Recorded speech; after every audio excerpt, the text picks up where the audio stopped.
வணக்கம். இது உங்கள் சிவி ஜோன். சொல்லாமல் எப்படி இருக்கீங்க? இப்போ பார்த்தீங்கன்னா ஒரு பயங்கரமான சம்பவம். அதாவது லிவிங் ஏரியாவில் 3 பேர் உட்காந்துட்டு இருக்காங்க.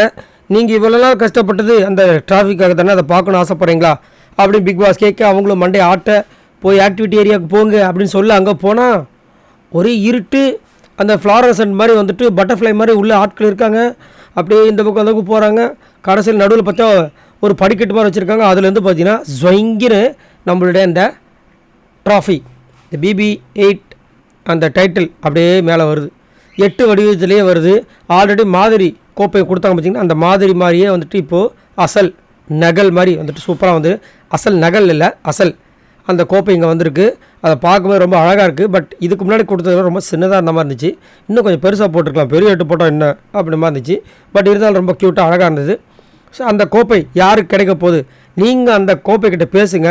ஒருவேளை நீங்கள் பேசுறதில் மயங்கி அந்த கோப்பை உங்ககிட்ட வந்தால் அப்படின்னு சொல்ல 3 பேரும் வந்து அப்படி நிற்கிறாங்க. யார் முதல்ல பேச போகிறீங்கிற போது வழக்கம் போல் நம்ம முத்து தான் ஃபஸ்ட்டு போய் பேசுகிறாரு. அவங்க 2 பேர் வெளியே போய் என்னத்தை சொல்கிறாரு நம்ம பிக் பாஸ். நான் வந்து உனக்காக இந்த உழைப்பை வந்துட்டு சும்மா சாதாரணமாக போடல, உழைப்பு ஃபுல்லாத்தையும் போட்டிருக்கேன். கிட்டத்தட்ட 15 வருஷமாக 15 வாரங்கள் மட்டும் உங்கள் கணக்கு தெரியும், ஆனால் 15 வருஷமாக நான் போட்டிருக்கேன். அதேமாதிரி இங்கே உழைப்பு சும்மா சாதாரணமான உழைப்பு இல்லை, வேர்வை சிந்திருக்கேன், ஏன் ரத்தம் கூட சிந்திருக்கேன். அவ்வளோ விஷயங்கள் போட்டு உனக்காக நான் வெயிட் பண்ணிகிட்ருக்கேன், நீ என்கிட்ட வருவியான்ற மாதிரி ஒரு ரிக்வஸ்ட் மாதிரி பண்ணாப்புல. 2வது விஷால் வந்தார். விஷால் வந்துட்டு நான் ஒரு மனுஷனாக இங்கே மாறி இருக்கேன்னா அதை நீ தான் என்னை மாற்றினேன்றாரு. மாறிட்டீங்களா விஷால்? சரி மாறினா சரி. அதுக்கப்புறம் வந்துட்டு இப்போ நீ வந்துட்டு என்னை மாற்றிருக்கேன்னா நீ லைஃப் லாங் வந்தனா நீ என்னை எவ்வளோ மாற்றுவேன். உங்களை மாற்றுறது உங்களை திருத்துறது இவங்களுக்குலாம் வேலை. ஒரு சில பேர் நான் இந்த விஷயத்தை பற்றி சொல்லி ஆகணும். இதை வந்து இவங்க இது என்ன கட்டா குஸ்தியா அந்த படத்தில் வந்து ஒரு லேடி ஒருத்தர் சூப்பர் டைலாக் பேசுவாங்க, இவங்களை திருத்துறதா நம்மளுக்கு வேலை, இவங்களை வந்துட்டு நல்லா வந்து இது பண்ணிகிட்டு இருப்பாங்களாம். நம்மளை கல்யாணம் பண்ணி வச்சு நீ வந்தால் வந்து அவங்கள திருத்த வைக்கணும் அப்படின்னு சொல்லுவாங்க. நம்ம போய் திருத்துறோம், நம்மளுக்கு வேறு வேலை வெட்டி இல்லை அப்படின்ற மாதிரி வந்து அவங்களோட டைலாக் சொல்லுவாங்க. அந்த மாதிரி இந்த கோப்பை பேசியிருக்குன்னு நினைக்கிறேன். ஏன்னா உன்னை நான் வந்து திருத்தணுமா அப்படின்ட்டு. பட் ஜோக் அப்பார்ட், இவ்வளோ தூரம் வந்திருக்கார் விஷால். அவர் கண்டிப்பாக நம்ம வந்துட்டு ஒரு பெரிய கைத்தட்டில் வந்து கொடுத்தே ஆகணும். ஏன்னா அவ்வளோ கஷ்டப்பட்டிருக்கார் இந்த பிக் பாஸ் வீட்டுக்குலாம். அப்படி சொன்னால் எவ்வளோ கஷ்டப்பட்டிருக்கார். அந்த கஷ்டத்தெல்லாம் எண்ணி பார்க்கும்போது கண்டிப்பாக வந்துட்டு ரொம்ப பெரிய கஷ்டமாக தான் இருக்குது. சரி, அடுத்தது பார்த்தீங்கன்னா நம்மளுடைய சௌந்தர்யா வந்தாங்க. சௌந்தர்யா வந்துட்டு என்ன பண்ணாங்கன்னா அதே மாதிரி ஒரு விரைப்பு ஒரு மாதிரி விரக்தியில் பேசுவாங்க பாருங்கள்.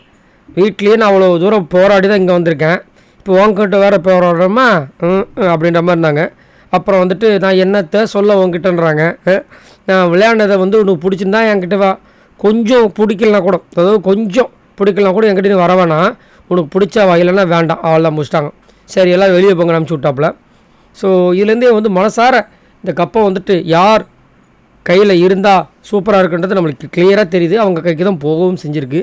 ஆனால் எனக்கு பேசுனதுலேயே வந்து முத்துக்குமரோட பேச்சு ரொம்ப ஜெனியூனாகவும் அவர் போட்ட உழைப்பு அவ்வளோ அழகாக சொன்னார். அவர் ஒரு பேச்சாளர் தான், எல்லோரும் பேச்சாளர் தான்.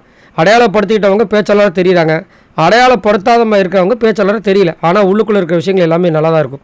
ஏன்னா முத்துக்குமரை விட அதிகப்படியாக நல்லா பேசக்கூடிய திறமை விஷாலுக்கும் இருக்குது, சௌந்தர்யாவுக்கும் இருக்குது, அருண் பிரசாத்துக்கு இருக்குது, நிறைய பேருக்கு இருக்குது, மஞ்சரிக்கு இருக்குது. ஆனால் அதை கரெக்டாக யூஸ் பண்ணுறது யாருன்னா அது நம்ம முத்துக்குமர் மட்டும்தான்.